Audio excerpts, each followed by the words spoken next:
Good afternoon and welcome to the latest lecture of the World War II Discussion Forum Fall Series. This is actually our first talk. I'm Greg McNiff, the founder and executive director of the group. Thrilled to have our speaker today. Before I introduce him, I want to briefly cover the usual housekeeping items. First, our speaker has graciously agreed to take questions after his prepared remarks. You have two ways to ask a question. You can either use the Q&A box at the bottom of your screen, or you can use the raised hand feature at the bottom of your screen to ask your question, and I will call on you to unmute your line. Regardless, please be respectful of our speaker and the audience when asking your question. Try to be concise, make sure it ends with a question mark, etc. Our speaker has about 45 minutes plus or minus of prepared remarks, and we'll take some Q&A after that and finish maybe a little after 2 p.m. New York time. Second, donations are always appreciated but never expected. There is a donate tab on the website. Third and finally, you can send any feedback to the website at wwiidf.org. Now this afternoon's speaker, who literally needs no introduction because he was here last week, but encore performance. For those who missed last week's talk, Jack Boshwer has always had a passion for history. His grandfather did the national service in the late 1940s, driving Sexton self-propelled guns under NCOs who were veterans of the Second World War. He passed on the stories of these men alongside war films, model kits, and visits to historical places. Jack and his grandfather, inspired by A Bridge Too Far, dragged the whole family to the Netherlands to drive Hell's Highway from Eindhoven to Arnhem. Now a passionate military historian, Jack is dedicated to sharing his love of history with others. As a teacher and head of history in a Hertfordshire secondary school, he is inspiring the next generation of historians. In 2023, Jack achieved a distinction in his military history MA, which secured his first book deal, Forgotten Armor, Tank Warfare in Burma, which we heard last week and is recorded on our social media channel on YouTube. Highly recommended, fantastic talk. Jack has spoken at numerous festivals, appeared on multiple podcasts, live stream, and YouTube channels, including his The Forgotten War podcast, Burma Campaign WW2, with co-host Dr. Robert Lyman, and I'll let Jack talk a little bit about that. And in October of 2024, Jack was elected to be an Associate Fellow of the Royal History Society. So pretty impressive credentials, and rightly deserved. Today, Jack is going to discuss his second book, Thunder Road, Meiktila, 1945, The Greatest Combined Arms Maneuver Battle of World War II, which you probably did not realize. This battle covers the fighting around the Japanese supply hub at the town of Meiktila. Outnumbered and surrounded, the 17th Indian Infantry Division and 255th Indian Tank Brigade fought back against the enemy in a battle that really finished the Japanese in Southeast Asia. I read the glowing reviews last week from Jack's book, The Usual Suspects. I'll just cite one additional one here today. The book is extremely well documented. The narrative is supported by a fantastic selection of maps, and the writing is clear and engaging. For anyone interested in the Burma campaign, this is a new must-have for your library, just as valuable as the author's earlier work on armor. With that, I will turn it over to Jack, and thank you for joining us. Hello, thanks again for having me, Gregory. And as always, it's you make my CV sound so you make it sound so wonderful. It is. Thank you.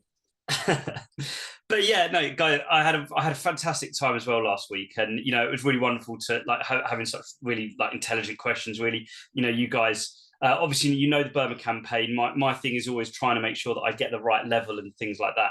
And I appreciate I had to squeeze an awful lot in last week. Today should be a little bit easier because it's a much smaller story that I'm telling. Although at the same time, I approach this particular thing in much more detail, than I would have done with stuff. My first book, what we did last week, covered the entire campaign, sort of 42 to end of 44. This really picks up where last week left off, but it doesn't really matter if you saw last week or not. This is a single potted story. So the first thing is my big thing about this battle is that it is not just a this is not just another one of those battles. This is one of those ones that, you know, nobody quite realizes. So the sort of the slightly over dramatic title on the cover, or subtitle on the cover, is it's the greatest combined arms battle, the Second World War. Probably more accurate to say, really, that it's the greatest combined arms operation that you've never heard of in the Second World War, because most people have not heard of it. And yet it is a brilliantly dramatic story, an amazing piece of both strategic, operational and tactical art as well. And so I hope to sort of sell that sort of angle to you over the course of the next sort of half hour, 45 minutes. And also any questions as well. You know, I love the Q&A part. That's normally actually my favorite part of talks. So let's get cracking. First thing is with Meiktila is a lot of people don't really know necessarily where it is. You know, these guys have come across this particular sign, so they're hoping that they're going to be able to find it 2 miles down the road in their Lend-Lease Jeep. And one thing quickly just to point out is just to take a quick note, a mental note of what the ground is like. This is not thick jungle. Okay, let's go to one of the maps though that I had last week. So this is the same map that I had last time, and it shows you sort of Burma as a whole. At the time, obviously now it's Myanmar, but at the time Burma. And the bit that we want to focus on here today is that central sort of light brown section with Mandalay and Meiktila on it. We're looking at the central part of Burma here. But the Thunder Run itself, where I get the title of the book, is this particular part of the operation. Now, the book is more than just the Thunder Run, really. Just Thunder Run's the name of the book. But I cover both before the Thunder Run and the battle afterwards. And really the main part of the narrative is just after the battle. And again, those of you that know your recent history will know that Thunder Run is a name that I've sort of co-opted. The sort of the story behind it is that whilst I was doing my master's and I was studying for the dissertation, in particular, I was doing the reading, I was reading about this battle. So that was sort of my separate reading. But whilst we were doing our sort of seminar discussions and so on, we were studying the Thunder Run to Baghdad in 2003, which just so happened to be the same time that Putin invaded Ukraine, and he sent an armored column down the sort of main road from Belarus to try and capture Kyiv in his own version of a Thunder Run. Now, we naturally compared what the Americans did, and the Americans, the Army, the Marine Corps, and so on, when they charged up that single road to Baghdad, and compared that to the equivalent operation that Putin tried. At the same time, I was doing this reading about this particular battle, because it comes up in my dissertation, and sort of I meshed the three of them together. In the introduction, I even say that Putin is one of the reasons that I've written this book, because it was the comparison of those three operations in 1945 at Meiktila, the 2003 invasion of Iraq, and the failed attempt to take Kyiv in 2022. All three of those things kind of coincide here, because two of those operations are carried out very, very well, and one of them is not. And we were sort of, it just got into my head, the idea of doing this particular battle, not just the armoured side, but the whole story. So this takes place between the 1st of February and the 3rd of March. But like I said, I do stuff before and after those events. This is one chapter of this book, because I have chapters either side of it. And then the town of Meiktila itself. So it's nestled between two lakes in this very dry, dusty scrubland. The lakes are quite dry. They're very shallow lakes, not shallow enough you can drive across them.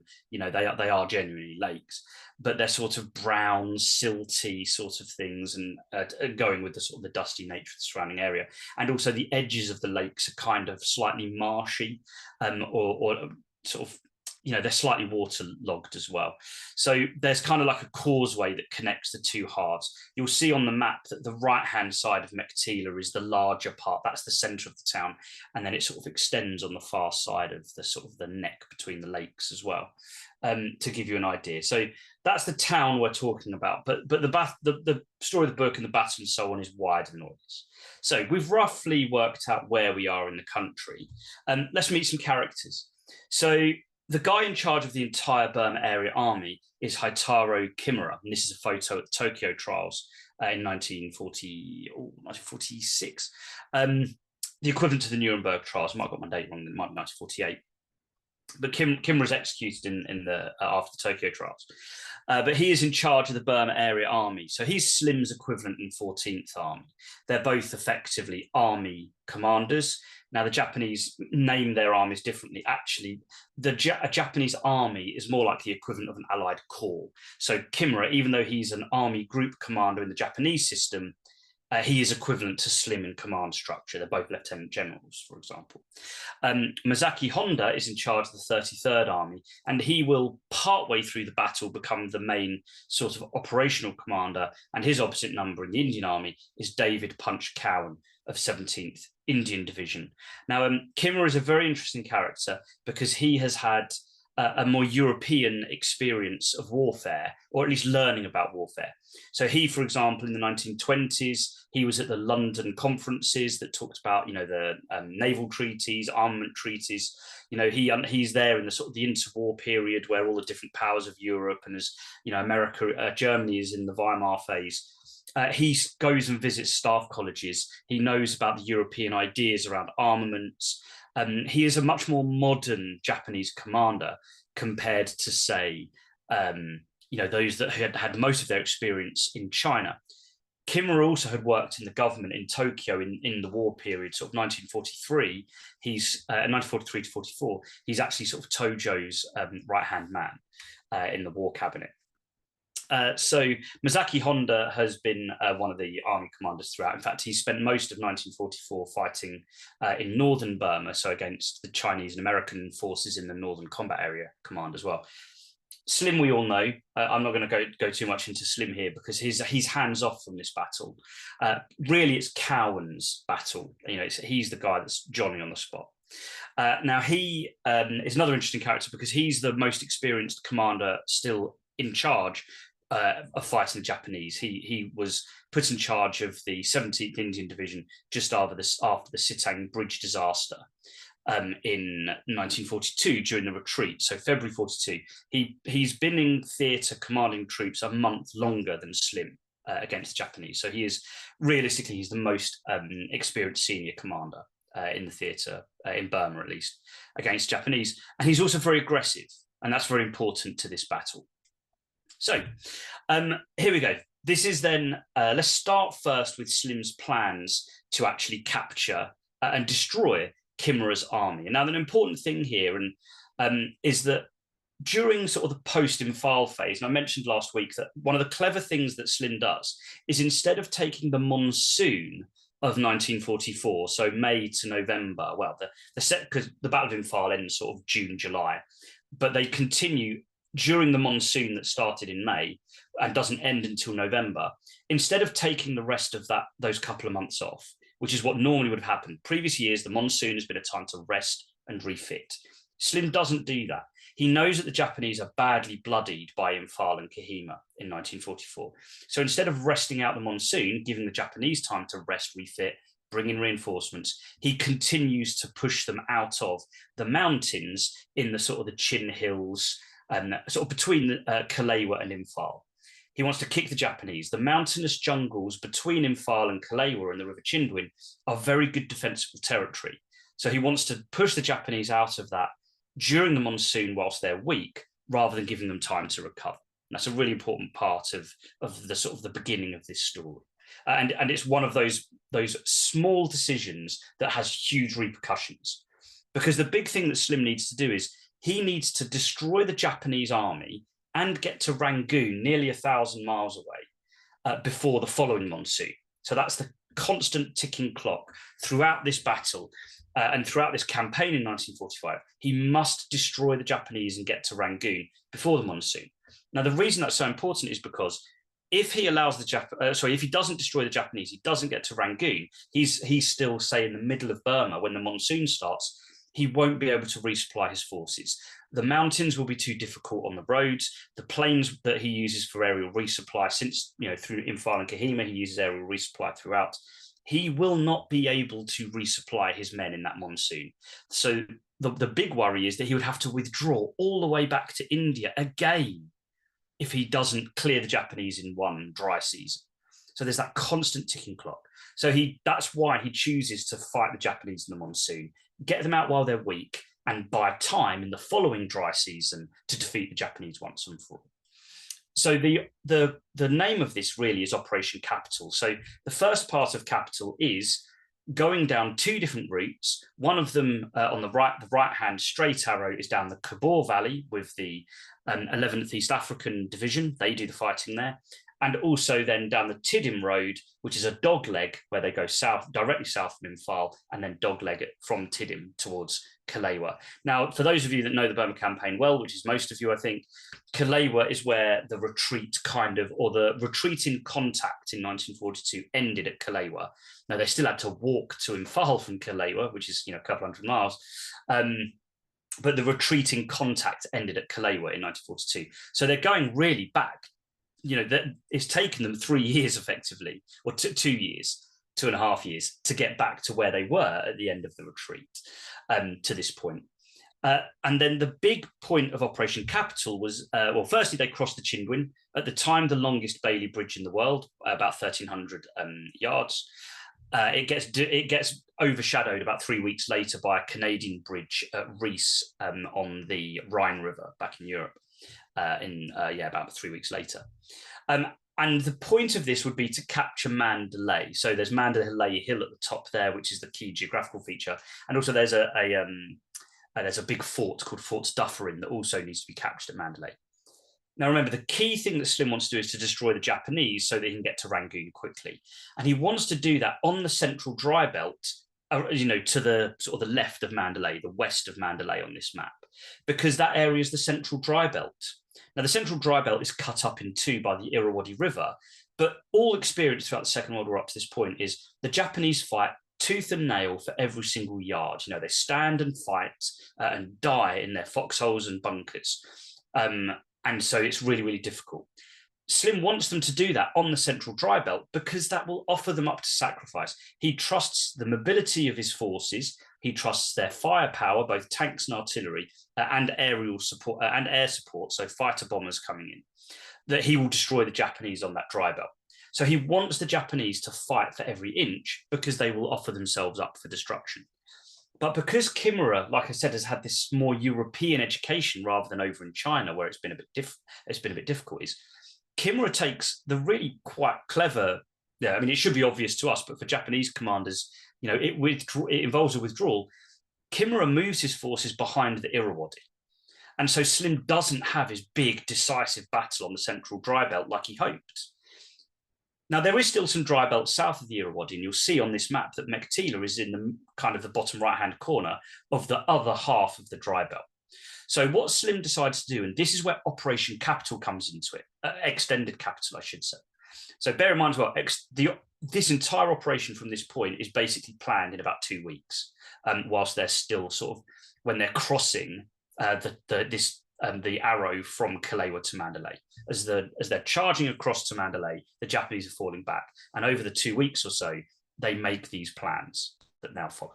So extended capital, they're going to secretly send the 4th Corps of the 14th Army, so 4 as in the number 4 Corps, down the Gangor Valley, which is just like an extension down from Kalewa. It's another river valley with the Mytha River through it. Gangor is the main town in the middle of it.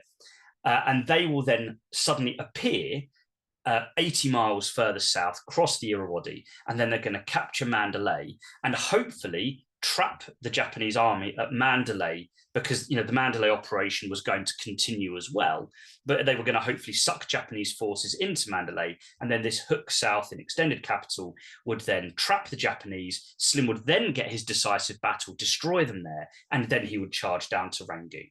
And he does all of this dogleg down the Gangor Valley in radio silence, in secret. And so there's sort of deception plans, as well as the fact that this is a great strategic feint at Mandalay and so on. And so, they're going to cross the river further south. Now, obviously, I've only got 45 minutes here, so there's a couple of bits I'm going to skip through. So I do follow a man called John Nunnally. He's in the 11th East African Division, fighting down the Kabul Valley. I also follow Donald Dixon briefly, because he's one of the engineers that builds the Bailey Bridge. And I also follow a guy called Philip Morindin. Now, he's the guy that's in charge of that dogleg advance down the Gangor Valley, so this particular advance here. he commands this operation. And what's clever about this is, because they don't use normal British or Indian troops, they use what's called the Lashai Brigade. Now, the Lashai are one of the groups that live in the Chin Hills, and they're really just like a scouting force. They're light infantry, they're guerrilla fighters and things like that.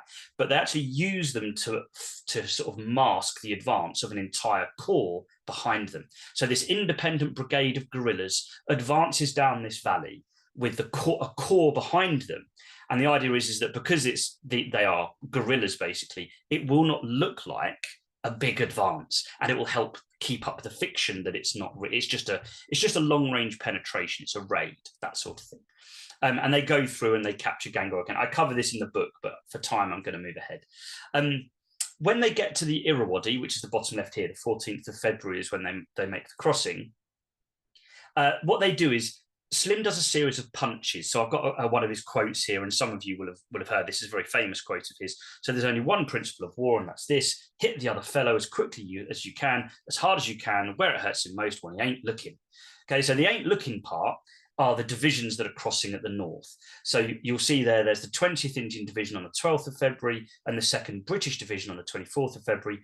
There was also the 19th Indian Division further north had crossed in January. So 3 divisions are crossing at Mandalay. That's why the Japanese get sucked into that honeypot. That looks like the main effort. When on the 14th of February, so between 2 of the crossings at Mandalay, a single division crosses. The reason Slim is kind of, punching one way, then punching another, is so that the Japanese go, well, that one division further south, that's clearly a feint. They're trying to draw reinforcements away from Mandalay to make the Mandalay battle easier. And so the Japanese kind of ignore what happens on the 14th, not completely, but they don't send, whole divisions. They send a couple of battalions from a regiment that way, and what's already there as well. The other thing that's lucky for Slim is where they cross is roughly the dividing line between 2 different armies. And so obviously there's going to be a slight blurring of who's actually responsible for counterattacking. Is it one of the armies to the north, okay, the 15th Army, or is it the 28th Army further south? So it's one of these sort of opportune moments where luck comes in.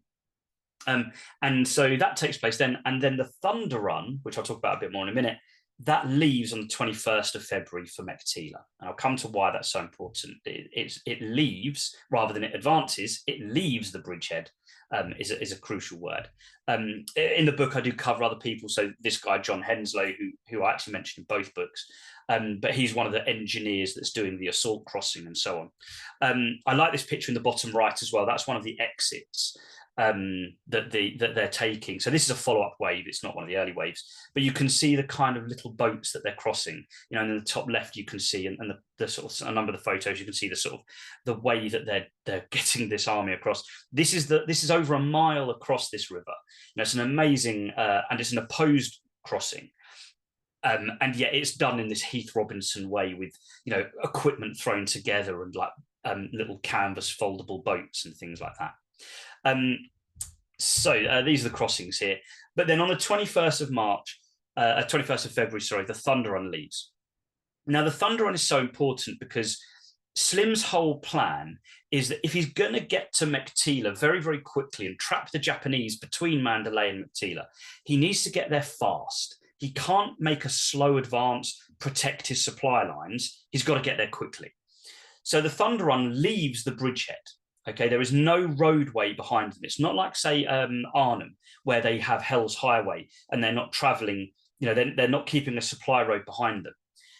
What this operation is going to do is rely on Slim's superior amount of aerial resupply and their ability to resupply, which they've tried and tested all through 1944. They have perfected aerial resupply over the previous year. And all they're going to do now is this Thunder Run will move like a little admin box.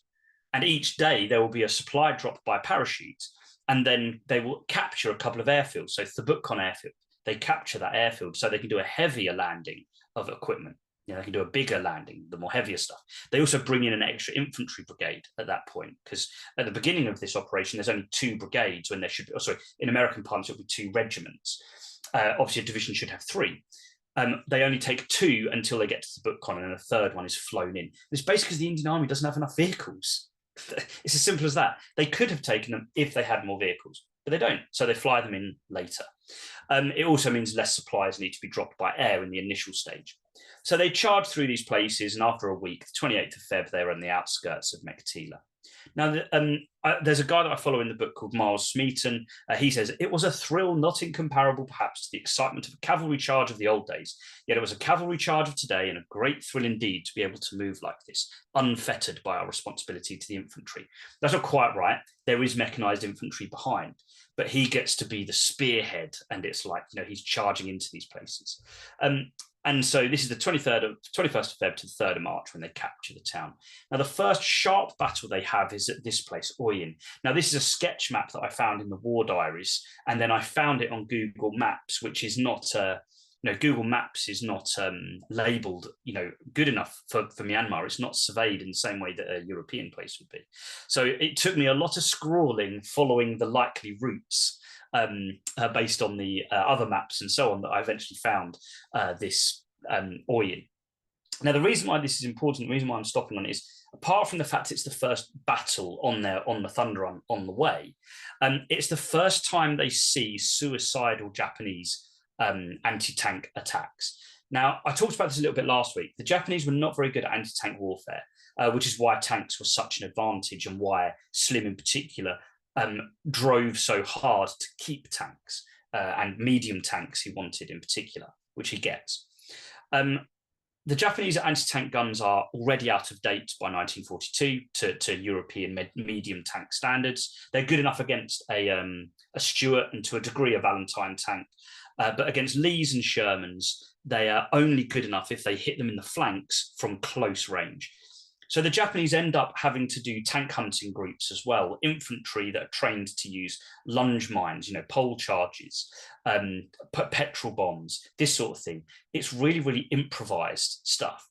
But at Oyen, the intensity has gone up a notch, because for the first time in the Burma campaign, you have soldiers that are not just coming forward in suicidal attacks where they might get killed, but hopefully they won't. Here, there are Japanese soldiers that charge forward, jump under the tanks, and blow themselves up. The drivers in particular and the radio operator, the two men in the front of the hull, are often the main casualties when this happens, because the bottom of the tank sort of crumples upwards and sort of crushes them against the hatch above their heads. Normally, the commander's the only one with his tank out, with his head out of the tank. Sorry. And so Oyen is the first time, and this is a green unit as well. One thing I didn't mention. The 255th Indian Tank Brigade had been held back at Imphal. They were available for the Battle of Imphal, or at least the counterattack through Kohima to get to Imphal, but they're not chosen because Slim wants them ready to go without having had casualties. But at the same time, they're mostly Indian soldiers, 5th Province Horse, 9th Deccan Horse. They're mostly Indian soldiers who are new. They have been brought into the army since 1942. They've been trained in armoured warfare because before that point there was either Indian cavalry actually on horseback, or you were infantry or artillery and so on, but there weren't armoured units until the Second World War. And so these guys are green when they go into action. But even so, their training had not prepared them for this, because no one had faced the intensity they see at Oyen. And you really do see, like I said, one person puts it that one Japanese person charges he says a rugby player, but think about an American football player breaking through the line.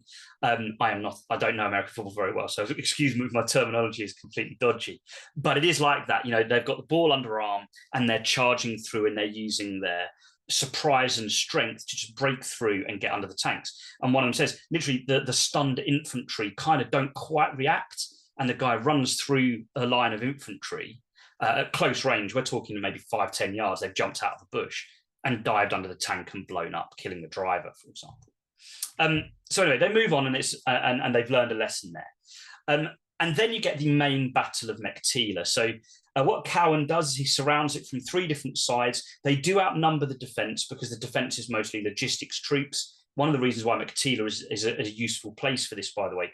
Meiktila is a supply hub.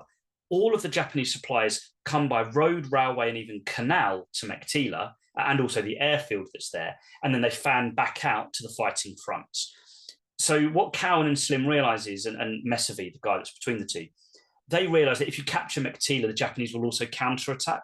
because they will need to take it back if they want to keep their supplies. Another reason why Slim knows he'll get his army decisive battle on the plains if he captures this place. So they surround the town and reduce it after 4 days, capturing the airfield, take on more supplies, and it's a real grim street-to-street fight as well. And to sort of and show you that, here you go. There's another zoomed-in version of this picture, and you can see the railway line that runs through the middle of it. You've got a few sort of, there are little like traffic cone type things. There's like pagodas. So there's a lot of fighting around pagodas in this period, including, if any of you have read Defeat into Victory, Slim actually flies in on the 1st of March and witnesses some Gurkhas fighting in this bit. Really, really vivid account that I sort of retell. But the main battle for Meiktila is the 28th to the 3rd of March, 20th of Feb, 3rd of March. And this is the kind of thing that it looks like. There was a film crew with them as part of the Armed Forces Photographic Unit.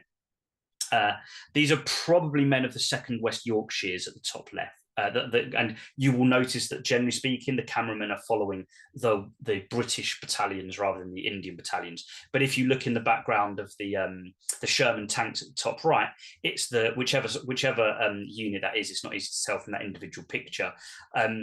But it's one of the squadrons, is a Sikh squadron that's supporting this particular group of troops, because each squadron normally was divided by whether they were Muslim, Sikh, or whatever. And so it's a tooth and nail street fight. This one, it's a town, and you can see it's like European colonial structures, a lot of it, because it's a sort of a modern town. There's a railway marshalling yard.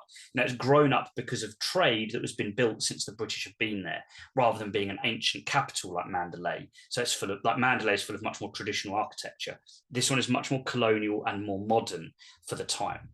And there are 2 quick stories I'll mention. So in this 4-day battle, there are 2 Victoria Crosses. So Fazal Din and William Weston. Fazal Din is, whilst attacking a bunker, the Japanese charge out, and he's stabbed through the chest with the officer's samurai sword. And eyewitnesses say that the point of it came out of his back. Fazal Din wrestles the guy off him, kills them with their own samurai sword, and then also helps one of his friends who's also in a hand-to-hand fight, and then is reports wounded and dies the following morning.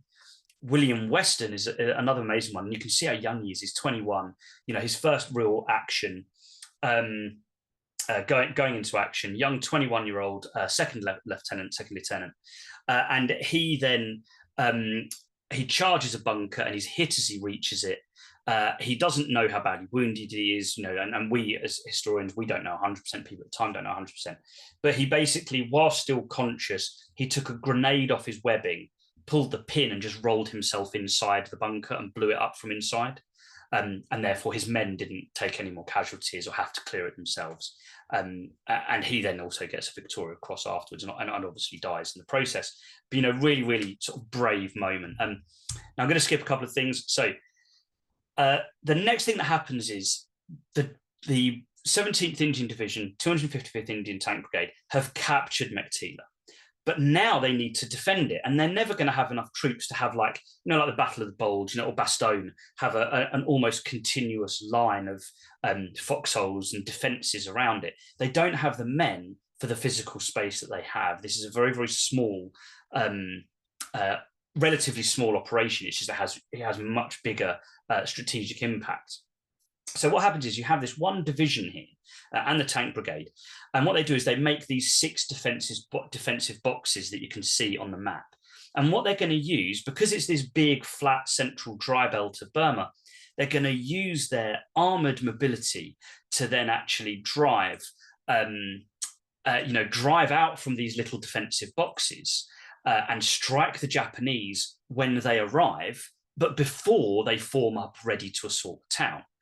And so what I mean by this is they basically take when they get intelligence that the Japanese have, they've gathered near Mindorgan Lake, and that might be from locals who have reported to them, they've reported to the British intelligence officers that they've witnessed Japanese coming in at night in large numbers. It could be aerial reconnaissance or even armored car patrols that are driving around this area in multiple different directions, searching for the Japanese. And what they do is they then use a squadron of tanks, a battalion of infantry, and a troop of self-propelled artillery. So they're using Priest self-propelled guns, which are via Lend-Lease. and they're going out on sweeps, up to 6 of them a day in multiple different directions, and just destroying the Japanese wherever they find them. And it's this is where I get my thing, that this is a combined arms maneuver battle. It's not just the fact that they're using, tanks and infantry together, but it's also they're using, radio called in air support, and so they've got RAF teams on the ground that are calling in air support as well, and they're going out in these mad cavalry charges. Miles Smeaton has the time of his life because he's a traditional old school British cavalryman at heart. When he's going out doing these sweeps, he gets the opportunity to have, like his Scots Grey moment, which is, there's a very famous painting of Waterloo, which, amongst cavalry officers, a legendary charge. During the Battle of Waterloo, the Scots Greys charge, and there's this painting, and it's like snarling horses as they're charging towards the person, your viewpoint as the viewer of the painting, and there's the guy with his arm up, with his sword, motioning forwards and so on. It's an amazing painting. It's massive as well, if you ever get to the chance to see it. I think it's in the National Portrait Gallery in London. Really, really famous painting. The charge of the Scots Greys. And he basically has his moment like that. He gets to be the snarling horses charging across this dry plain, hooking around behind the Japanese. And they're like, what they're doing is they're doing things like they're trying to destroy Japanese artillery, which is pounding the airfield, as well as destroy the Japanese infantry as they form up. Because the crucial thing here is Japanese have, at the beginning of this battle, they have about 20 tanks, and about 13 of them were destroyed in a really amazing aerial operation on the 20th of March, where basically the RAF 20 squadron discover these Japanese tanks camouflaged, and they basically have a field day swooping in for about 6 hours. They basically are swooping in, destroying these tanks. And sometimes they're blowing up dummies, and other times they're blowing up the real thing. And also then American USAF units, there's a P-47 Thunderbolt squadron then joins them as well. They have a real field day, but they destroy 13 of the last 20 or so tanks that are left in Burma during that fight. Anyway, back to Meiktila. So they're doing these sweeps in different directions, but the crucial thing is that Cowan keeps the initiative, even though he's surrounded and by now outnumbered, because during this period, it's 2 Japanese divisions are trying to sort of squeeze them, one from the north, one from the south. Although the one that's coming from the north, the 18th Division, Kimura says it's his best division, but it is weak. It is only about half. It's only at half strength, so it's not at full strength. They do still, at the end of the day, though, we're still talking about 25,000 Japanese troops on paper who were attacking, because the 49th Division coming from the south, they were a full division, but they were unblooded, they're inexperienced. At the beginning of the battle, Kimura just lets the 2 divisional commanders just do their thing. He doesn't have an operational commander. So in the middle of March, about the 14th of March, Honda arrives, and he then takes control of the battle. So I should say this is the 5th to the 30th of March. He takes control of the battle, and he then has a bigger impact. So just to give you an idea, by the way, this is what we're talking about with the sweeps. So in these pictures, what you've got here is, you can see that they're approaching a village. They've identified that the Japanese are in these places, and then they're approaching them with the tanks. The village is already burning. You can see in the left that they're already burning, and then the infantry are following up behind them and then going into the villages and searching them room for room, often torching them.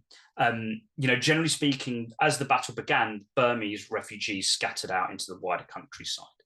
I follow a couple of interesting people. So Lieutenant Jack Scollin, he's flying about in light aircraft, he's calling in artillery. So he's radioing artillery from his plane. Punch Cowan, we've already mentioned. And also Hugh Pettigrew, who is chief of staff to Cowan. He's a wonderful witness to what happens to Cowan through this battle, because Cowan never wrote a memoir. He never really recorded anything about his experience. Pettigrew is kind of the closest we get. And he wrote, it's published, but it was at such a tiny run, basically published privately by his family, called Against All Odds by Hugh Pettigrew. Wonderful memoir, but literally I think they printed about 20. There are not many of them about, and I don't really think any of them are for sale. I had to borrow mine from Robert Lyman. He sent it to me. So anyway, the second half of March, so Masaki Honda comes in on the middle of March. he takes over. And this is really the period of greatest anxiety, because what he does is he focuses all his attention on the airfield. So he does still, like, the sweeps are still happening, don't get me wrong, that's still happening. But they're coming up against less opposition. Sometimes those squadrons are sent south to see if they can scout what the route will be to Rangoon.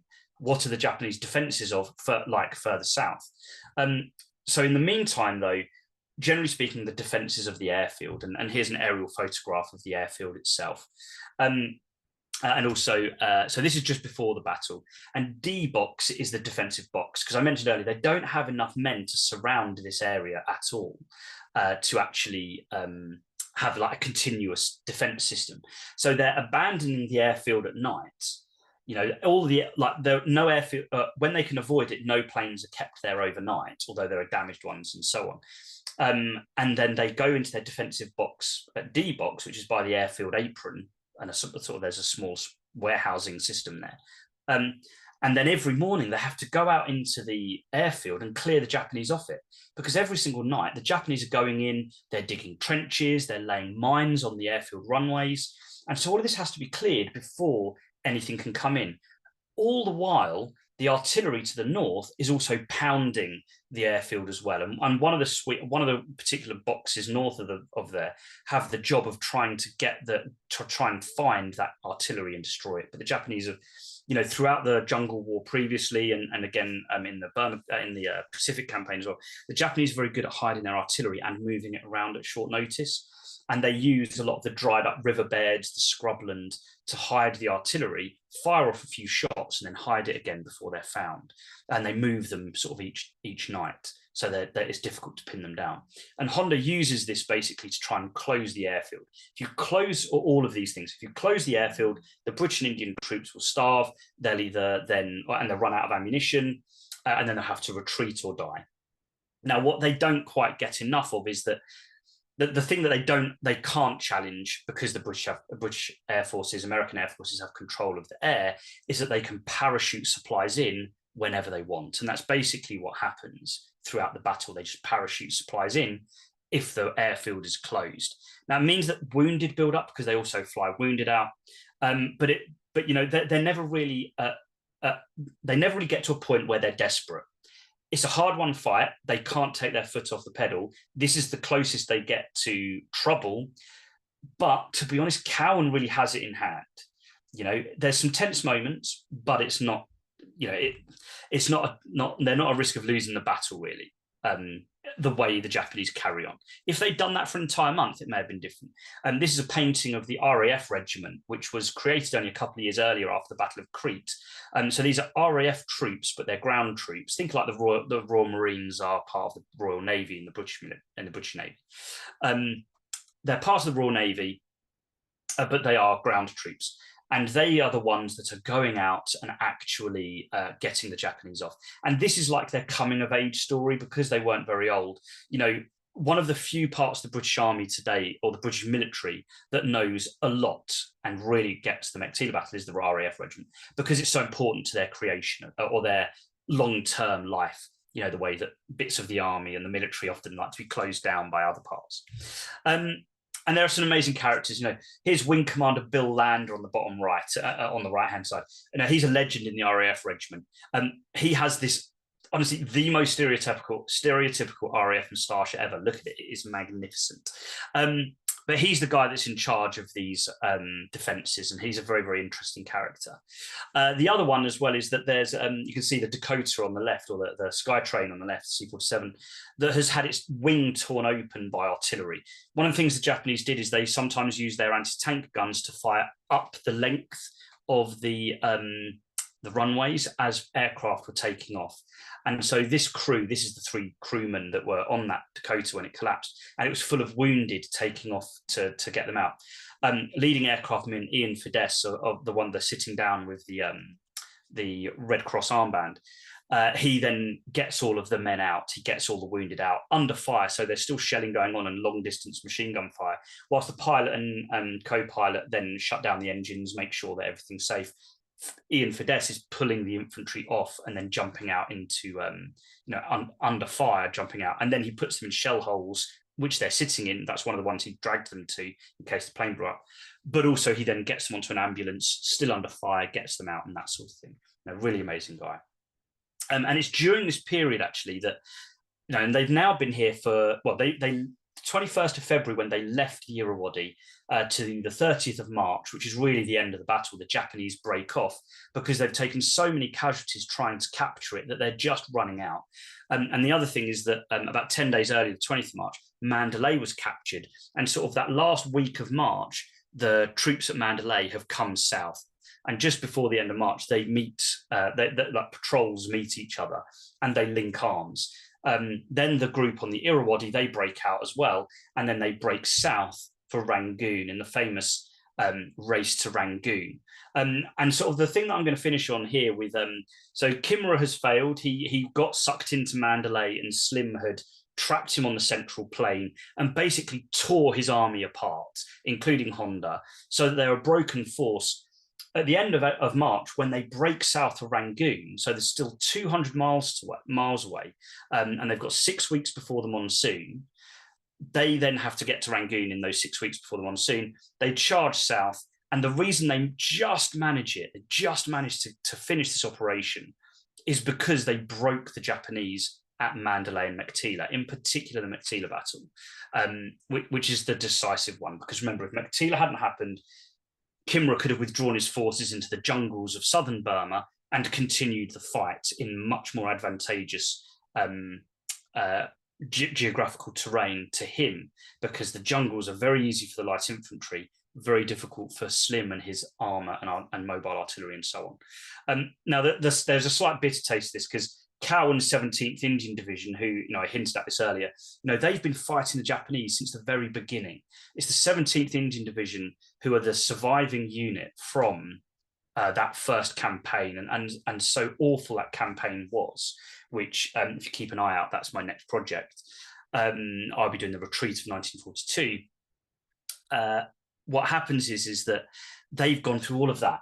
They rebuild in 1942-43. They then go back into action at Imphal in 1944, and then they reconquer Burma, or they're the spearhead of the reconquest. But they get stopped just short of Rangoon, 50 miles north of it, because the monsoon has started, and they send an amphibious assault from the Arakan, and I've not mentioned that at all, which is a shame because there are some really amazing combined arms operations there in the Arakan during this phase of the war that are really, really important to this battle, but I just don't have time to go into. They send an amphibious attack on Rangoon, and they manage to capture it themselves, rather than that last 50 miles failing, and then they have to withdraw. Luckily, the Japanese then pull out and they go to Thailand, and then they're still fighting in Burma, but really at this point, and this sounds really harsh to say it, but because there are some big battles, but the decisive phase of the campaign is over. It is mopping up the remnants as the Japanese survivors are trying to break out from Western Burma into Thailand to safety. And obviously, because Rangoon's captured, the eastern half of Burma is in Allied hands, they're basically running into British and Indian defences and are destroyed in large numbers. But it's not a decisive part of the battle. The Japanese are already beaten at that point. Now, the thing to sort of illustrate this, we all think of the way that the Japanese fought, and the Japanese Superman myth and how terrible they are. By the end of the battle at Meiktila, Miles Smeaton, remember, who did not fight until 1945, remember, he's in charge of one of those Indian cavalry units. This is the face he said. This is what he says: their anguished look of determination and despair, pitting their puny strength against such tremendous force. And he's talking about suicide attackers here, by the way. This desperate form of courage was something that we knew little of and saw with amazement, admiration, and pity. So in 1944, going back to 1942, the Japanese were this awful Superman that everybody feared, and they were this amazing infantry soldiers that fought to the death. By the end of 1945, by the end of the Meiktila battle, these soldiers pity the Japanese. That's how big a transformation that has gone on here in the psyche as well of the soldiers. And so I will leave it at that.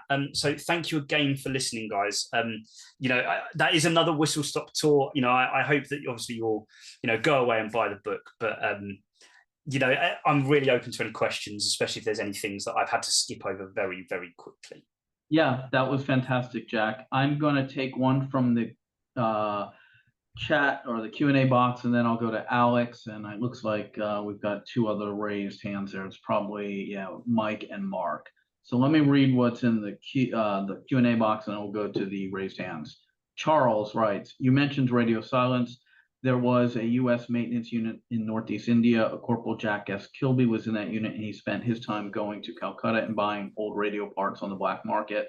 After the year 2000, he won the Nobel Prize in Physics for inventing the microchip. In your research, did you learn anything about such a U.S. Army maintenance unit? I read this in a book called The Chip by T.R. Reid. I mean, I've not heard that specific story. I mean, it does not surprise me at all that people are buying anything on the black market.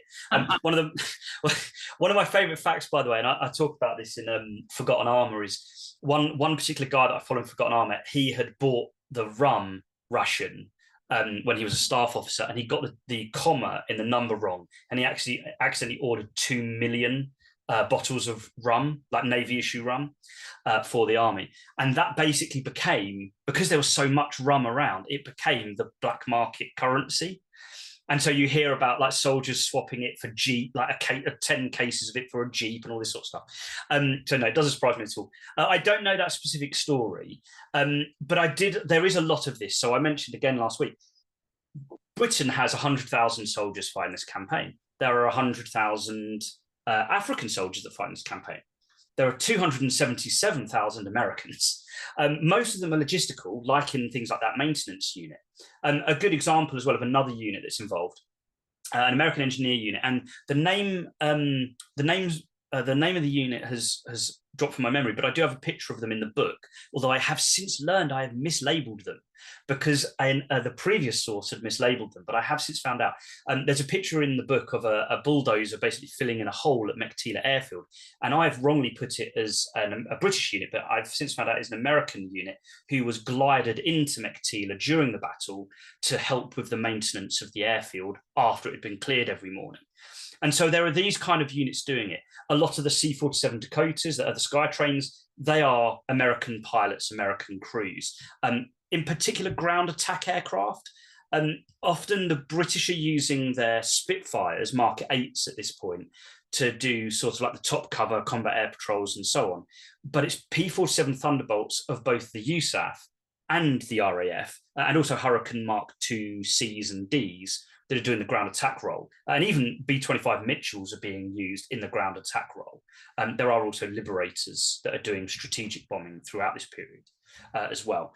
So there are all sorts of these American units. Like I said, I haven't come across that specific one, but I hope that's at least interesting for you, Charles. Great. Mark, if you want to unmute your line and ask your question. Yeah, thank you. I'm curious, actually, if you don't mind, two questions, and if there's time. My first question is, I saw one of the pictures that you had in your presentation was a picture of a Sherman tank, and I thought Burma was exclusively a dumping ground for the Grant tanks, and that they didn't have any need for anything better because the Japanese really didn't, hardly had any tanks or anything like that. And my second question, if there's time, is there, can you speak to the difference in the sanitary conditions or the death by disease and heat and climate and everything between the British and the Japanese? Thanks. Yes, yeah. Okay, so first one, the thing with the tanks is that because the Lee Grant is a interim design whilst they're waiting for the Sherman design, in particular the Sherman's turret to have its design finalized. That's the whole reason that the Lee Grants exist, or the M3 medium, I should say. They didn't have a 75mm turret yet, and so they have that stopgap design with the Swanson. The whole point of it is basically, because it's a stopgap, there is a limited run. So whilst the moment they can, all production goes over to Sherman's. So basically there becomes a point where they don't really have the tanks to send anymore that they're willing to send, because they do want to keep a certain amount in reserve in various places. And also they are still used in small numbers in Europe, often as things like radio artillery observation tanks in Italy, for example. So there isn't like there is like a bit of a clean break, where basically by 1944, because there are so many Shermans available, they're just going to replace them in the new units. that will also make it easier for the very, very manpower concerned British, because it has 2 fewer crew. So each tank is 2 man fewer. So for every 3.5 tanks, you've got another tank's personnel for free without actually but you've got the same amount of men. And I think an interesting thing for me personally is the Lee Grant tank, because it has that extra firepower and the ability to engage different targets at the same time, actually meant it was probably a better tank for the theatre, as you sort of hinted at, Mark. But the thing is, the direction of travel is the Sherman at the end of the day, because there's not a great deal between the 75mm gun, the speed, or the fuel consumption. Even the weight is actually surprisingly similar, but it's things like the turret is smaller, for example, that sort of thing. So I hope that sort of answers your question. Yes. So the second one. So really, the massive difference in sanitation is that the Japanese just don't have the same concern for their men. Japan is not a democracy like the British. And obviously India is not either, but it is under the colonial power of the British. And the Indian Army generally doctrinally follows the British Army, with some deviations, but generally speaking. So officers of both the British and Indian Army are supposed to be very paternal towards their men at every level. And obviously the most obvious example of that at the high level would be Bill Slim himself, his great care that he took. The fact that he spoke Urdu, Gurkhali, and obviously English helped, because he could converse with pretty much every soldier in the Indian Army. He embodies that, but it's true right the way down to your 19-year-old second lieutenant who's literally fresh out of training back in the UK, 3 months earlier. They are all designed to look after their men. And so that goes down to moral support, religious support to a degree, but obviously there's chaplaincy and obviously chaplaincy for other religions as well in the Indian Army. And also things like medical services. And the big thing as well is, because of the difficult, tenuous supply lines back to India, they have to really look after the men's well-being on a physical and mental way, because they can't afford to have a guy go, nearly 1,000 miles back to Calcutta for serious medical treatment. So they bring all of the medical treatment further forward. And, this kind of idea will eventually become things like, MASH, for example, will be an evolution of that same idea. That you bring the healthcare as far forward as you can, so that you can then treat the men as close to the front line as possible, and then circulate them back into the system unless they need further evacuation. And that's very true of sickness in particular. And by 1945, if you've caught malaria for the first time, it's kind of like trench foot in the First World War. And if you already had pre-existing malaria, which is common, it's a little bit different. But if you've never had malaria and you catch it in 1945, it kind of suggests you've not been looking after yourself, and it's a semi-disciplinary problem rather than a medical problem. And you might be punished in a minor way for that. I'm not talking like you're sent to prison or you're shot or anything. But I thought it was mosquito-borne. Yeah, but what I mean is, it's things like they're not putting on their cream, they're not rolling down their sleeves at night, they're not using their mosquito nets, because even in their foxholes, they're expected to try and cover up with a mosquito net. And that's the level of detail they're going to. The Japanese, on the other hand, to the second part of your question, they do not care about their soldiers. Okay, and I brought up democracy earlier. If the British are perceived to not be looking after their soldiers, and that therefore whatever they do applies to Indian soldiers, even if they're not they're not democratically part of the British Empire, they don't vote in India at that time. Because the British do it, therefore the Indians are looked after in the same way. If the British public felt their men weren't being looked after, that could cause a scandal back in London. And so therefore, governments could fall if the people think that the government never looked after their boys at the front. And so that's always this concern, especially since the First World War and the casualty rates there. No one wants another Somme or Passchendaele. And so that has an impact on the way they look after their soldiers. Japanese, very different. The men's lives are there to be given for the emperor, hence why they'll do kamikaze, the way that they dig in and so on. And so the welfare of the men is not seen as important, and that if they are wounded and they aren't able to be rescued and kept alive very quickly, the kind of thing where in the British Army, they'd always be evacuated. The Indian Army, they'd be evacuated, even if there's no hope. In the Japanese Army, there's kind of an element of like, well, there's no hope, we can save you. Here's a grenade. When a British or an Indian soldier finds you, you know what to do with the grenade. Take one or two of them with you. like in the Meiktila battle, I didn't talk about this in the thing because of time, but one of the units that's going through, they have to clear a Japanese hospital, and there are still patients in beds armed, and they're shooting at the door when Gurkhas are coming in, because it's a Gurkha unit that clears it. It's also there's a prison there. Now the prison doesn't really have anyone in it, but obviously what a prison is like, how the security is. Like, I always think, like, when this Gurkha unit clears the hospital and the jail, which are basically over the road from each other, it's like a horror movie. That's where you set horror films. Like people going room for room, clearing out the enemy in prison cells and hospital rooms and things like that. And the Japanese wounded who couldn't be got out, because they got all the walking wounded out as well, and put them in foxholes and bunkers.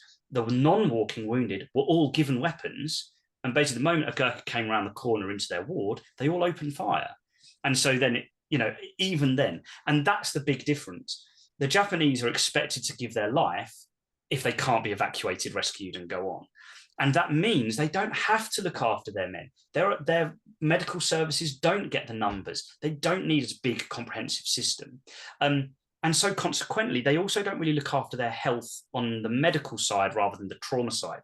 So Japanese illness is very, very common, very prevalent. Lots of their soldiers have things like parasites, tapeworm parasites, for example, especially in the jungle phases. The 49th Division that have come up from Rangoon, who are green, they're probably not so sickly, but they're inexperienced. The 18th Division, in particular, you would have found them with, a lot of them probably would have had parasites and so on, caught from their jungle things.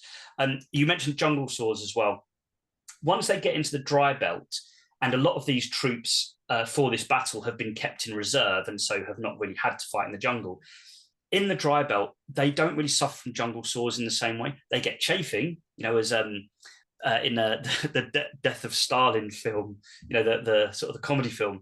One of the things that Zhukov says in that film is chafing is the soldier's worst nightmare. That absolutely must apply to these guys, because the Meiktila battle is the middle of the dry season. It's 40 degrees Celsius. So what's that in Fahrenheit? I don't know it. I'm feeling suddenly very British. It's very hot. I know that. It's very, very, very hot. It's over 100. It's over 100. Yeah. Thank you. So yeah, it's very, very hot. And so sweating is a problem. But if they were in the jungle in the humidity with that heat, and it would be slightly less hot, but still very hot still in the 30 degrees Celsius, that's when the jungle sores are a problem. In the dry belt, and these men being fresh from being rested, they're not really bothered by it. I mean, chafing from all the sweating, fine, okay, but not the full-on jungle sores that just grow and grow and grow because the bacteria is in the perfect environment.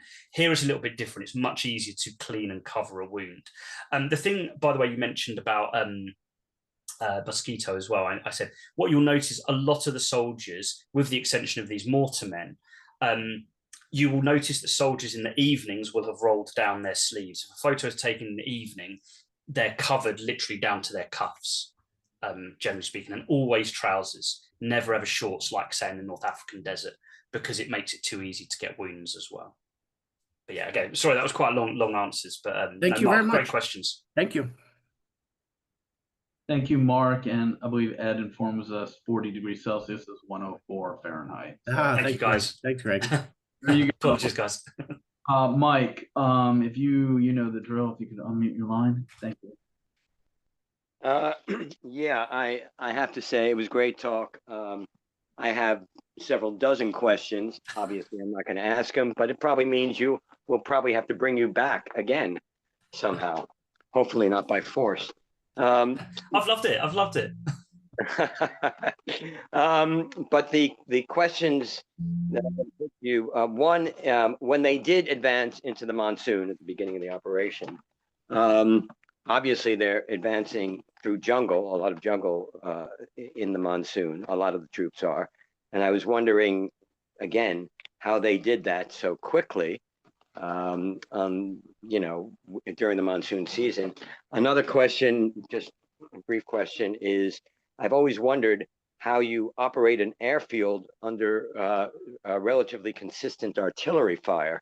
Obviously, some planes can get through, et cetera, but the idea of, holes being blown in the runways, et cetera, how how they managed to operate it at all, you know, or to what degree while it was under artillery fire. And the last thing I'm going to bring up, which is, again, the elephant in the room, which is as far as the war effort in general,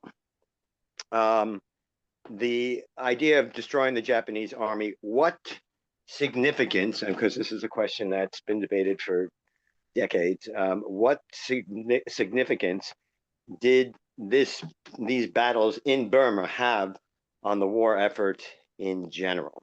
Yes, So, yeah. Okay, so I'll start from the beginning again. So the battle through the jungles in the monsoon is slow. I mean, it starts in about sort of July, August, give or take. The final decision to definitely drive out is August, but really kind of the advance had never stopped in July. And it takes them until December to get to the Chinguin, to Kalewa. So we're talking 4 months really, from Imphal to Kalewa, those first 2 red arrows. So those 2 red arrows. This bridge is built on about the 10th to the 12th of December, something like that. And it is just literally, it's the cliche of the Burma campaign, these 2 things. So it's dripping wet monsoon. The East African soldiers in the straight arrow, they're literally like small platoon and company-sized actions, clearing small pockets of resistance. But really, the jungle is the enemy rather than the enemy, if you see what I mean. And it's just literally because the Kabul Valley and the Gangor Valley after it is pretty much virgin jungle. In the Kabul Valley, there is a track. The Gangor Valley, there's not even that. And in both cases, they're building the road behind them as well with the engineers. And so it takes 4 months to do just Imphal to Kalewa. So just bear in mind is that in comparison that then to get to Rangoon is another 5 months. And it's what, 4 times the distance, you know, if using this map. The Tiddim Road, which is the dog leg, is more mountainous than the Kabul Valley. And the Japanese dig in a lot harder here. But at the same time here, but despite the mountains, they are able to use artillery and tanks. Only a small number. They only use 8 tanks from C Squadron of the 3rd Carabiniers, who were in last week's episode, or last week's talk. They support the operations here, but they can apply firepower more. So even though it's a dog leg, they get to Kalewa about just a few days apart, but it still takes 4 months or so to make this advance. So it's just about tooth and nail, and the environment is just as much of a problem as anything else, because the Japanese are really weak at this point. It's interesting, John Nunnally, who I mentioned, who's the reconnaissance guy, he's an intelligence officer in the 11th East Africans. When he's doing his advance down the Kabul Valley, you know, he notices the difference when Japanese reinforcements arrive, because there's about 30,000 Japanese reinforcements. They lose about 55,000 in Imphal and Kohima. They have 30,000 replacements over that monsoon, but it's only at the end of 1944 that the reinforcements arrive. And Nunnally is kind of one of the ones that identifies them, because they've got fresh uniforms, they look better fed, that sort of thing. Because most of the people they've been coming up in sort of August, September, October were emaciated, ill, and relatively disorganized, and completely disorganized, but they were not the fighting force of 6 months earlier. Okay, so the second question was, do you mind reminding me, Mike? Apologies. Oh, yes.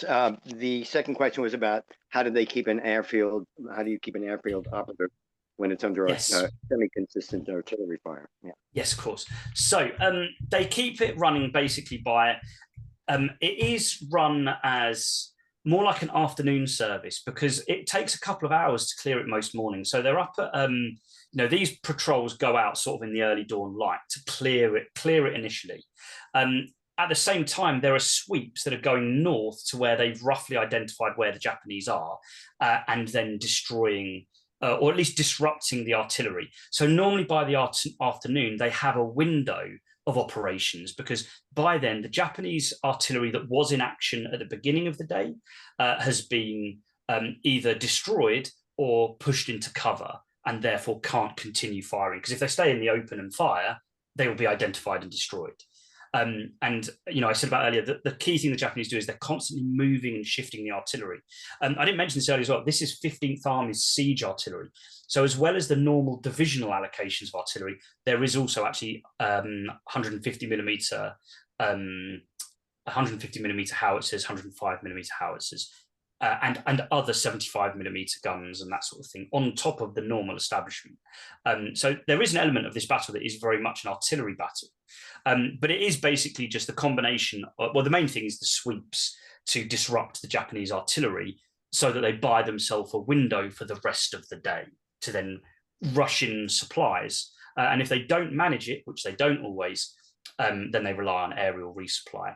And the other thing I sort of hinted at earlier with the American unit, they both, the Thunder on itself has a British engineer unit, but American units are brought in on gliders with graders, bulldozers, that sort of thing, to make sure they fill in holes and that sort of thing as well. And then the last question, so the wider significance of the Burma campaign. So I'll try and find a good map that shows the whole thing. The wider, I swear I had one back here. Oh, I've ruined it. Anyway, so yeah, sorry. So the wider significance of the Burma campaign is basically that the big thing really, the Burma campaign is about is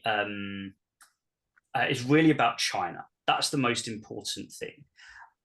The whole point of the Japanese taking Burma was to capture the Burma Road, or at least to cut it. Okay, that's the really big thing that they're after. If they cut the Burma Road, then the idea is that Japan will have to surrender. They will, China will have to surrender. And so what will the Japanese do with those 1.5 million so men? Well, they can go into the Pacific campaign after Pearl Harbor. So keep the Burma Road open, China remains in the war. When it turns into the hump airlift, when Japan conquers Burma, but cutting the road, but obviously they don't go as far as India, and they don't quite account for the fact that the industrial might of America means they can just bring Dakotas in. Once they've fully sort of got the industrial production underway, they can use the Dakotas to fly in supplies over the Himalayas, the hump airlift, and keep the Chinese going. That's why one of the reasons, not the only reason, but one of the reasons why in 1944, the Imphal and Kohima happened. They want to capture the airfields in the Brahmaputra Valley that are flying the Lend-Lease supplies into China. So all of this is keeping China in the war. If the Burma campaign fails, if India has a nationalist uprising, gets rid of the British and therefore and turns over to the Japanese side, joins the Axis, China will be cut off. How are they going to survive? You know, they are struggling to not fight each other when they've got American diplomatic and literal help. So how are they going to manage when they're on their own? Okay.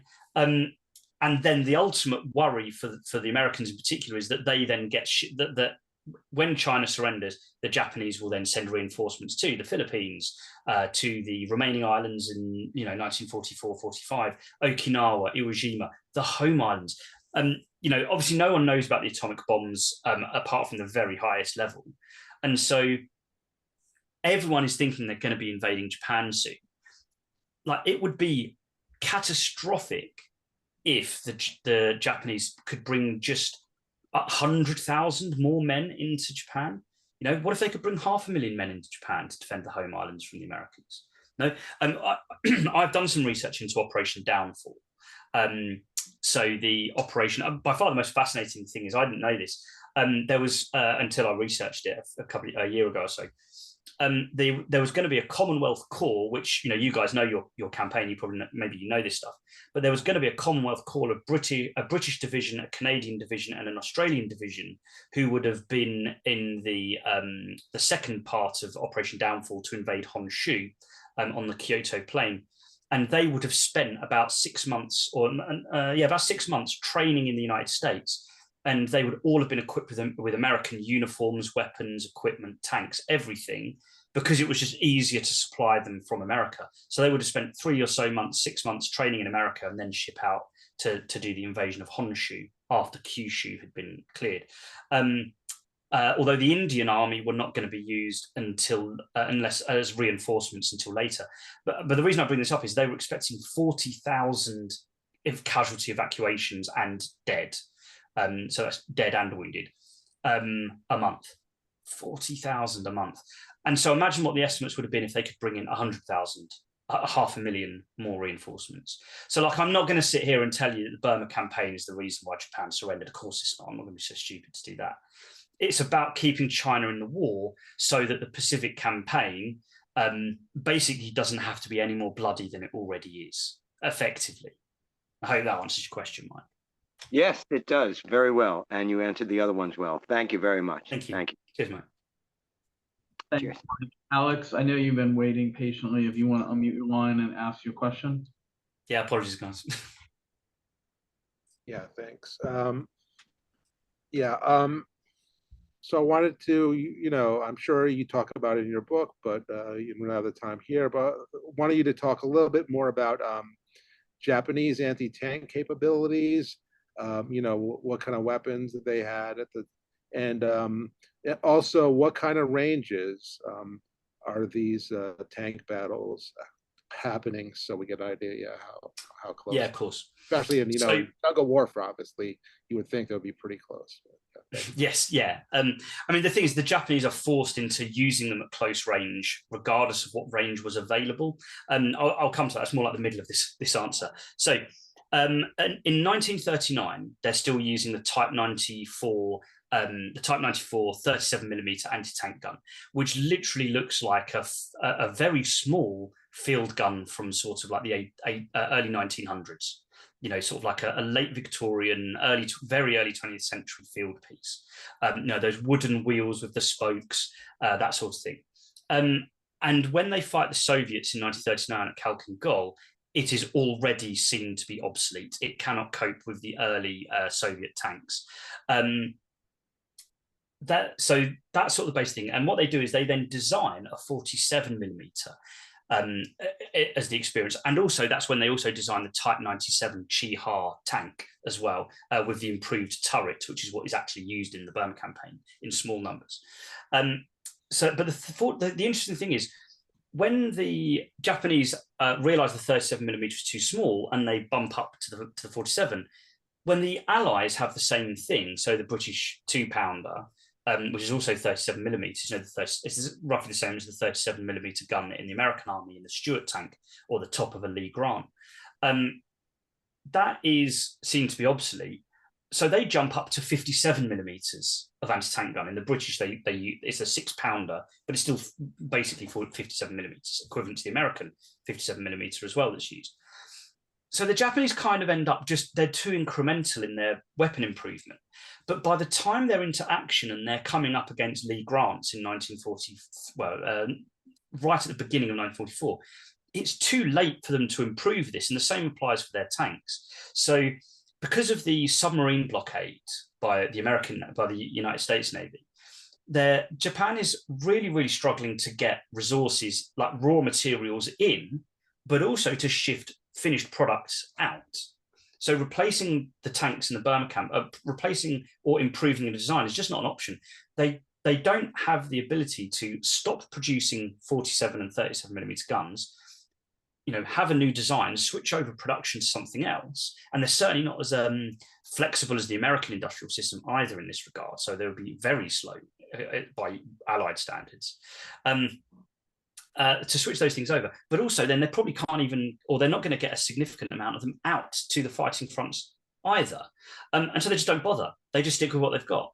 And this is when you get, those all of the ships that are sunk. When you see those maps of shipping losses in the South China Sea and so on, like it's staggering just how many ships are sunk by the American submarine fleet in particular. But also added to that problem is the American bombing campaign when that begins to kick into gear on the Japanese home islands as well. All of those things contribute to just Japan not really being in a position to actually really replace these really just out-of-date weapons by the time M3 medium Lee Grants and M4 Shermans turn up. They're perfectly adequate against Stuarts, the M3 Stuart. And if they can hit a Lee Grant or a Sherman in the side, they can definitely do damage. They generally tend to target the tracks because they're the most vulnerable part, but that means it's quite easy to repair, and then that tank is not actually really stopped. So that brings me on to sort of the second part of the answer, really, which is the Japanese then go into those suicidal tactics and eventually suicide tactics. So the lunge mines, mine warfare, petrol bombs, which they use throughout the campaign, actually. And they make a big deal of if they damage a tank, they continue to attack it to try and finish it off. But the trouble is that that's not a strategy. That's reacting to a very bad situation with the only way you can. And then in terms of the ranges we're talking about, because they just can't use these 37 or 47 millimeter guns at long range, they end up being used at close range. So they use things like the geography or mines and so on to canalize tanks onto predictable paths and then ambush them at close range with very well dug in and camouflaged anti-tank guns. A good example in the book that I talk about this is when a tank in the street fighting of Meiktila at the beginning, in the sort of the 2nd, 3rd of March, the Japanese have dragged one of these anti-tank guns into the ground floor of a sort of a department store, and they do ambush a tank there. And when the tanks return fire, one of the things that happens is that the armor-piercing round goes all the way through the building, and it sets something off in the ammunition store at the back of the building. The whole thing just goes up in an enormous explosion, destroying everyone inside that building. It basically just collapses in on itself. But it's very close range. The interesting thing that I found was, what you find is, because it's such close range, the Japanese anti-tank gun fires off 1 round, maybe 2, and then it's destroyed either by the infantry that flood it with automatic fire, or the tank itself destroys it. So normally those tank crews are a one-hit wonder anyway. But again, I mentioned this earlier, they bring a lot of tanks, they bring a lot of artillery to the party effectively, to the north as well. That little bit to the north, they do have some anti-tank gun screens. And so they have a slightly longer range there because it's a central dry plain. But at the same time, the Japanese are using gullies and dried up riverbeds. So that it's not like they can fire at half a mile or a mile's range. Not that would work anyway for them. Okay, hope that answers it, Mike. Yeah, I think that's it, actually. Thanks, Mike. Mark, you have your hand raised again. I'm going to unmute your line, or I think you can unmute, but if you have a follow-up, go ahead and we can end with you. Sorry. Mark? Yeah, I'm sorry. I had to step away quickly. Yes. I raised my hand in the hope that I could ask a question. I want to make sure, can we still take more of Jack's time? Yeah, it's fun. It's fun. We'll close Okay, thank you. Thank you both. If you could go back to the slide where you had the Sherman tank, there was a wireframe. Yeah, right. Oh, you had it? Yeah. No, you had another slide on there with it's like 5 different photos. Almost a little bit more. There. Yeah. Okay. Question 1: in the lower left, what is that guy pointing his Bren gun at? It looks like he's pointing at a tree stump. Do you know? So this is probably a posed photo, but if you look to the right of the tree stump, that is where I can see it, where it's a little bit bigger. That is probably the entrance to like a bunker. It's maybe like a tiny little foxhole, something like that. Okay. There is a chance as well. Now, I haven't put a picture of it in the presentation, but I could have done. But it's very easy to Google it if you look up Japanese. If you just look up Japanese soldier suicide in foxhole, something like that. There is a very famous picture, but it's indicative because they find multiples of these. Japanese, this is another anti-tank weapon actually for Alexander's question as well. They did dig holes in the ground, and then because there's an airfield nearby and this is a supply hub, there's lots of ordnance around. The Japanese soldier just has an aerial bomb between his legs, tail fins removed so they can sink it down, and they just have a hammer or a rock, and they've been ordered to hit the rock and blow themselves up underneath the tank as it drives over with like a camouflage over. This could be something like that. And in the famous photo so I recount the story of where the photo comes from in the book, but basically whoever the infantry are that found that hole with the guy in it, there's clearly a brief moment where everybody just freezes. So you think about it, you're a British or Indian or British soldier in this particular photograph. You've seen something on the ground, you've pulled it open, you've moved the whatever it is, the camouflage over the top of it, and suddenly you see a living Japanese soldier with an aerial bomb between their legs. And there's this brief moment where probably no one knows what to do, because for a lot of people, I think there's that shock moment of, well, I'm for it now, because I it's would going to think- go off in their face. I would think so, yes. Yeah, and I think there's a brief second where neither the Japanese soldier or the British soldiers, because in the recounting of this, the source that I found on this said that there was about 2 or 3 British soldiers, and eventually that no one does anything, and so the British soldiers just shoot the guy, and then a photographer at some point has found either that body or one similar and taken a photo of it, and sort of like. My thinking there really is that and most historians would agree. You see this repeated in other sort of histories as well. That Japanese soldier was told to wait for a tank, so he waited for a tank rather than, oh, I've been discovered, I'll kill these guys instead. He follows his orders to the letter. And to be clear, and again, we maybe don't have time to go into it here, but one of the biggest failings of the Japanese military, partly because of that enforced devotion to the emperor and orders and so on, they are not very flexible. And whilst that's only a tiny little example where, they could have taken 3 of their enemy with them, instead they just die for no reason, which is a very crude way of thinking about it, and obviously I'm talking about Allied soldiers losing their lives. If the Japanese had done what he should have done, and he should have probably taken them out. As crude as that sounds, realistically, that was probably more like his duty as a Japanese soldier. So interesting thing to think about as well, Mark. But yeah. My other question, if it's permissible, is you mentioned, or you had a slide with 2 different soldiers receiving the VC. One was Indian, one was British. To what extent was there any discrimination in the awarding of medals, between the British and their colonials, and amongst the colonials, the non-whites versus the whites?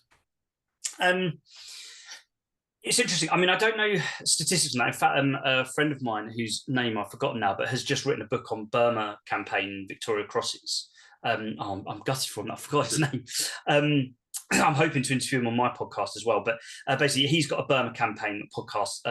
Victoria Crosses the Burma campaign, something like that, is coming out later this year or next year or something. He might know a bit more on that. So, Gregory, keep an eye out for him. Like look him up. I'm sure he'd be happy to come on. But anyway. He would probably know the statistics better, but generally speaking, in my experiences, actually, no, there aren't any necessarily obvious discrimination about the award of medals. However, I feel like someone who does the digging may find it. Okay, my impression of it is one thing, but an expert might well say, well, no, disproportionately, white British soldiers are getting awarded more of every medal, perhaps. But, there are a lot of Victoria Crosses in the Indian Army, whether it's disproportionate or not. Now 85% of the army is Indian that fights in the Burma campaign. The other 15% is basically British and African. So proportionally, not sure, but maybe the other guy could maybe help you with that a bit more. It doesn't appear to be particularly egregious from my position. Thank you. Yeah, sorry I couldn't say more on that. Thank you, Mark. Thank you, Jack. I think that's a great place to end it. Again, the book is Thunder Run Meiktila, 1945, the greatest combined arms maneuver battle of World War II. Highly recommend Jack and Robert's podcast, the Forgotten War podcast, Burma Campaign, World War II. I believe it's on Apple and Spotify, and it just entered the 2nd season. First season covered the war in a lot of detail. It was 12 episodes, and I think you guys are going strong on the 2nd season. It's a fantastic podcast. Yeah, thank you. Next week, Saturday, September 12th, 1 p.m., John Kinder will speak on his book, World War Zoos, Humans and Other Animals in the Deadliest Conflict of the Modern Age, which chronicles the profound impact of the Great Depression and World War II on zoos globally, detailing the challenges of food and staff shortages, bombings, and the difficult decisions keepers face, such as euthanizing animals to save others. Hopefully you can join us. Jack, encore performance again. Thank you very much. I have a feeling you'll be back. Hopefully sooner rather than later. With that, thank you everyone for your time. I will have the new schedule up by this time next week. This is the one aspect of this hobby that I do not enjoy, which is updating the website. And we do have a social media channel. I'll include it in the link at some point. But thank you everyone. Thanks again, Jack. And best of luck. Thank you for having me. Thanks for having me, everyone.